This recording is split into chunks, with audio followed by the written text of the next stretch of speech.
오늘 요엘서의 결론 부분을 함께 나누겠습니다. 요엘서 3장 14절에서 21절까지입니다. 이스라엘 백성들이 우상을 섬기며 또 강대국들을 의지하면서 살았습니다. 마음이 하나님께 완전히 떠나버렸죠. 그렇게 범죄했을 때 하늘문이 닫히고 비가 내리지 않습니다. 그러니까 모든 농작물들이 다 메말라 버렸죠. 거기에다가 메뚜기와 황충대가 모든 농작물들을 초토화시켜 버립니다. 다음 해에 뿌려야 될 씨까지 다 먹어버리죠. 굶주림이 시작이 됩니다. 또 질병, 온역까지 번지죠. 근데 여기서 재앙이 끝나지 않습니다. 이방 나라들이 침공합니다. 이런 연속적인 재앙과 심판을 통해서 하나님이 목적하신 것은 딱 하나밖에 없습니다.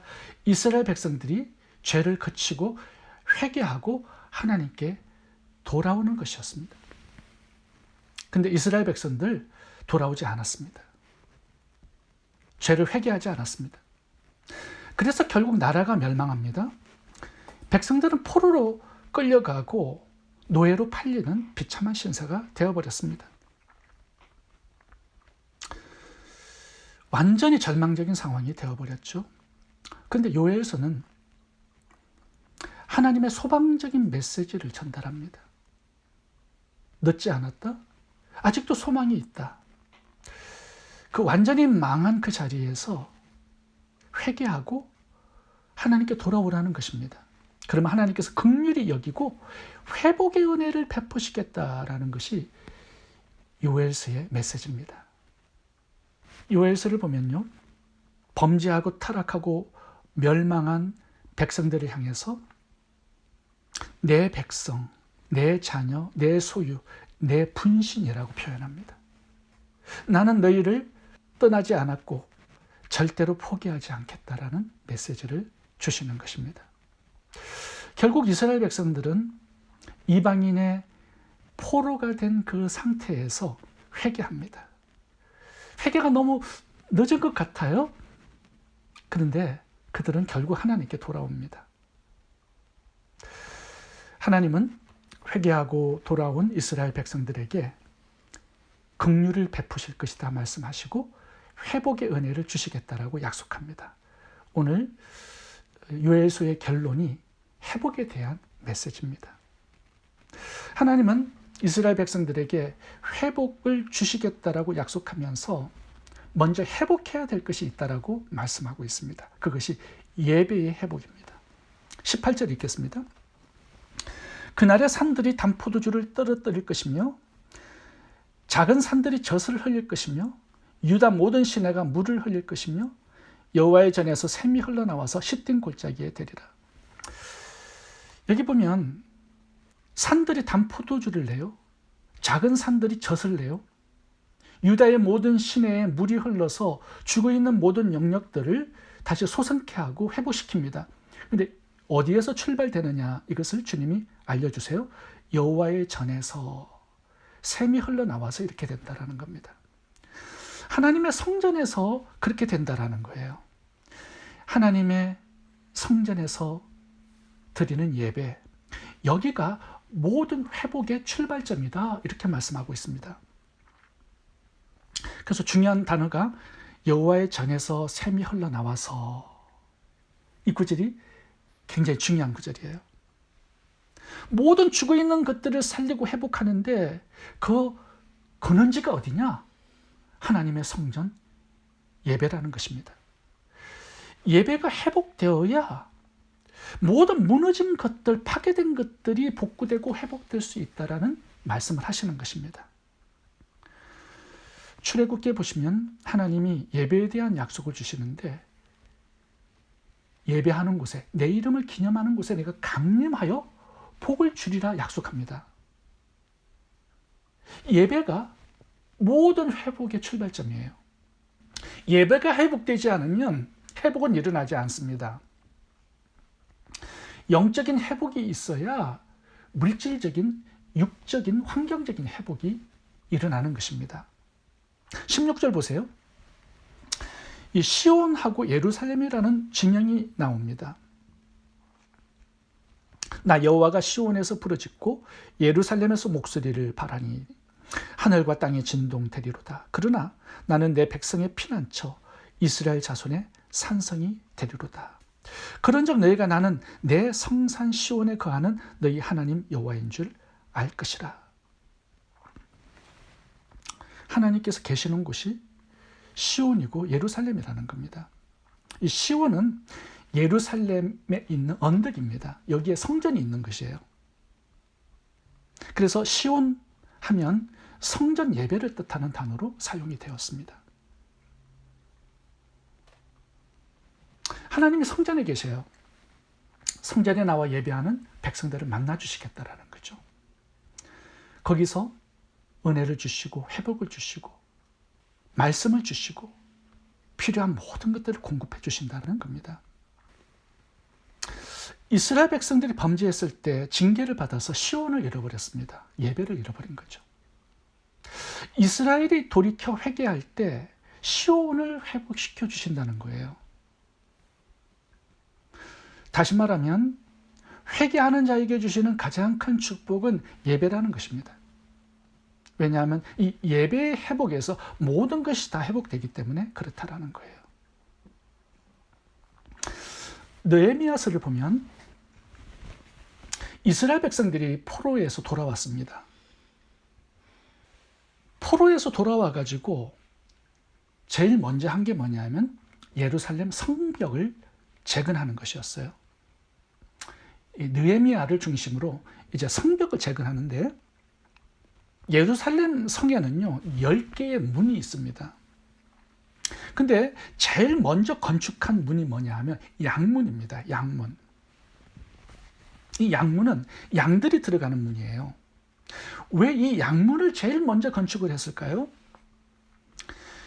이 예루살렘 성을 보면요 이 양문이 제일 북쪽에 있습니다. 북쪽에 뭐가 있어요? 성전이 있죠. 그래서 이 양문이 성전과 연결되어 있습니다. 그러니까 이 양들은 제사 드리려고 끌고 오는 양들이에요. 무너진 성벽이 여기저기 많습니다. 근데 가장 먼저 회복한 그 문이 양문이에요. 다시 말하면 하나님 앞에 드리는 예배를 회복해야 모든 것들이 회복된다라는 메시지를 느헤미야에서도 주고 있습니다. 이스라엘이 범죄했을 때 모든 것이 다 무너졌어요. 그런데 무엇부터 먼저 재건해야 하는가? 예배부터 재건하고 회복해야 된다는 거예요.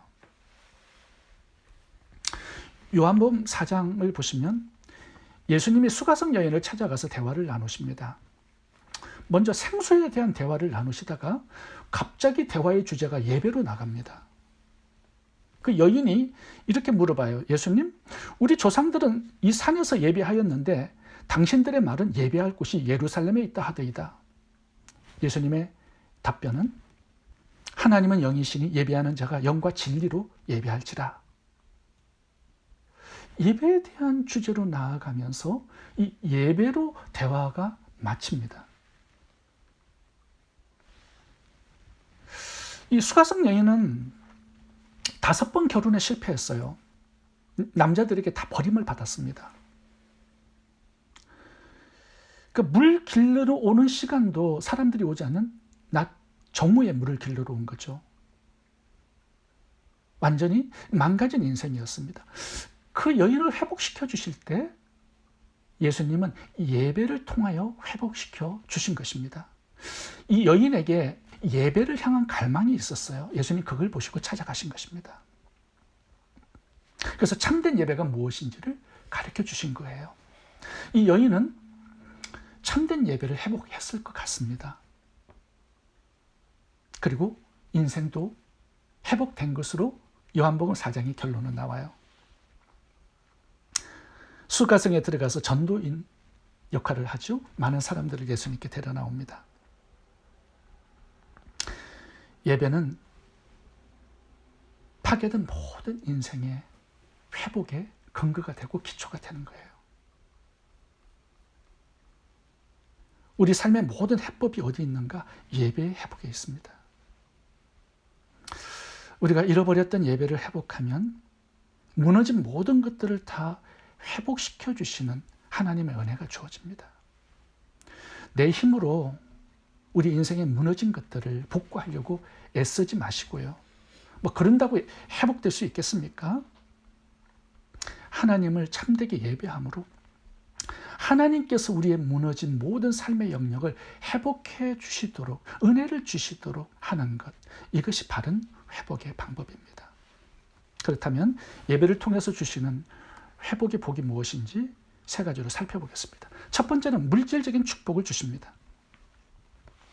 18절 보겠습니다. 그날의 산들이 단 포도주를 떨어뜨릴 것이며 작은 산들이 젖을 흘릴 것이며 유다 모든 시내가 물을 흘릴 것이며 여호와의 성전에서 샘이 흘러나와서 시든 골짜기에 되리라.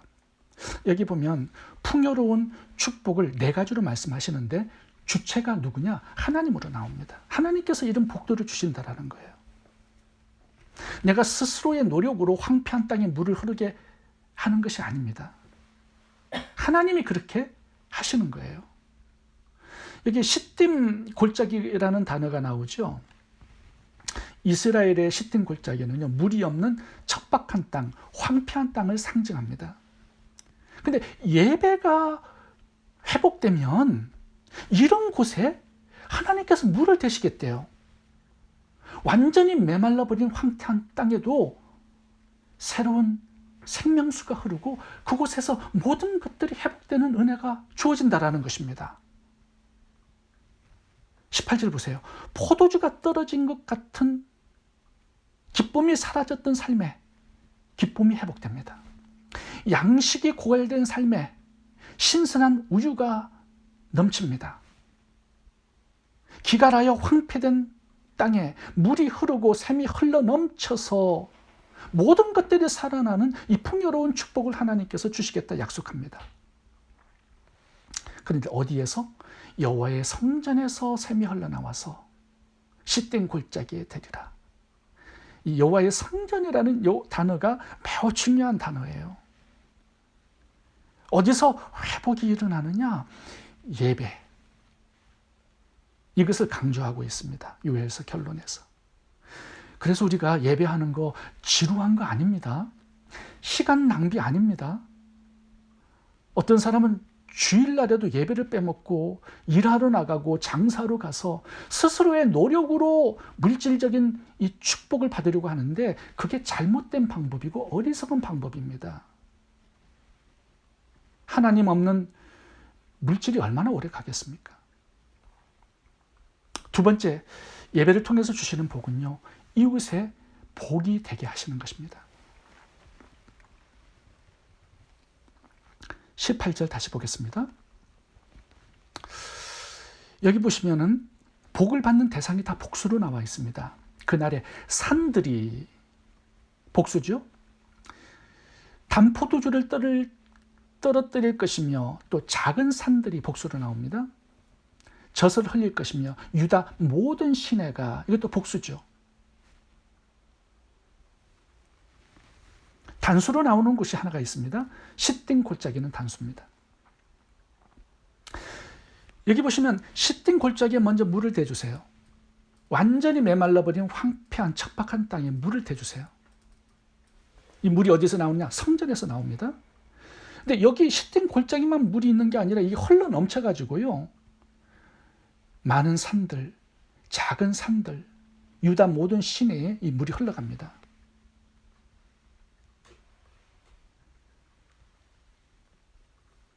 여호와의 성전에서 출발한 이 풍성한 하나님의 축복이 동서남북으로 흘러가요. 다시 말하면 하나님은 예배하는 자들에게 복을 주시어서 가는 곳마다 복의 근원이 되게 하신다는 것입니다. 이런 복을 하나님께서 예배자들에게 주시겠다는 거예요. 아브라함에게 주셨던 복처럼 모든 열방을 축복하는 복의 근원으로 삼겠다는 것입니다. 하나님께서 원래 이스라엘 백성들을 선택하셨을 때 열방을 축복하는 제사장 나라로 선택을 하셨습니다. 근데 범죄하니까 이 복의 근원이 아니라 죄악의 근원지가 되었습니다. 사명은 고사하고 포로로 끌려가서 수치를 당합니다. 그런데 다시 예배를 회복하면 열방을 축복하는 제사장 나라가 되게 하시고 아브라함에게 주셨던 열방을 축복하는 복의 근원으로 다시 세워주신다라는 거예요. 우리가 예배자로 살아가는 것이 얼마나 대단한 축복인지를 알아야 합니다. 세 번째 축복은 원수를 처리해 주십니다.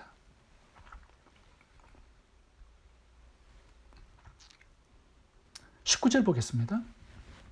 여기 보면은 이스라엘의 원수 나라가 나옵니다. 애굽, 에돔. 어제 본문에 보시면은 블레셋, 여러 이방 나라들이 나오죠. 예전에 이스라엘 백성들이 하나님을 섬길 때는 강대국이었습니다. 이런 나라들이 감히 넘보지를 못했어요. 근데 하나님을 떠나니까 어떻게 되느냐? 약해져요. 그리고 이방 나라들이 침공합니다. 그래서 참 오랜 세월 이스라엘은 이방 나라들에 의해서 괴롭힘을 당했습니다. 근데 예배로 회복하고 하나님을 사랑하고 경외하니까 하나님께서 이제 이 원수들을 정리해 주시고 처리해 주시겠다고 약속을 합니다. 21절 읽어보겠습니다. 내가 전에는 그들의 피 흘림 당한 것을 갚아주지 아니하였거니와 하나님 관계가 안 좋았으니까요. 이제는 갚아주리니 예배가 회복되었기 때문에 이는 나 여호와가 시온에 거함이니라. 20절을 보면 유다는 영원히 있겠고 예루살렘은 대대로 있으리라. 원수들은 다 망해도 하나님을 사랑하고 경외하고 예배하는 이스라엘은 망하지 않을 것이다. 이렇게 약속합니다. 왜요? 하나님이 함께 하시니까 그렇게 되는 거죠. 결론적으로 요엘서 전체에 보면요, 마음을 다해서 하나님을 사랑하고 경외하고 예배하라 이렇게 말씀을 합니다. 이스라엘이 범죄한 이유가 여러 가지로 많겠지만요, 예배가 죽었고 타락했기 때문입니다. 하나님을 사랑하고 경외하는 마음이 빠진 형식적이고 죽은 예배였기 때문에 하나님이 떠나신 거죠. 결국 나라가 멸망합니다. 그만큼 예배가 굉장히 중요하다는 거예요. 요한복음 4장에서 하나님이 찾으시는 예배자는 신령과 진정으로 예배하는 자라고 말씀합니다. 외형적인 예배가 아니라 영혼으로 드리는 예배, 습관적으로 형식적으로 드려지는 예배가 아니라 중심을 담아 사랑을 담아 마음을 다해서 드리는 예배, 하나님은 그런 예배자를 찾는다고 말씀합니다. 왜 하나님은 그런 예배자를 찾으실까요? 수가성 여인처럼 회복의 은혜를 주시기 위해서 그런 것입니다. 그래서 예배를 준비하고요, 예배를 위해서 기도하고 예배에 감사와 사랑, 하나님을 경외함이 있는 그런 예배, 마음의 중심을 다해서 드리는 예배, 그리고 삶에서 이웃을 돕고 구제하고 섬기면서 드리는 이런 삶의 예배도 우리에게 있기를 바랍니다. 기도하겠습니다. 하나님, 형식적이고 죽어있는 예배를 회복해서 하나님이 주시는 풍성한 복을 받아 많은 이웃의 복의 그늘으로 살아가는 이 은혜가 저희 모두에게 있게 해 주옵소서. 예수님 이름으로 기도합니다.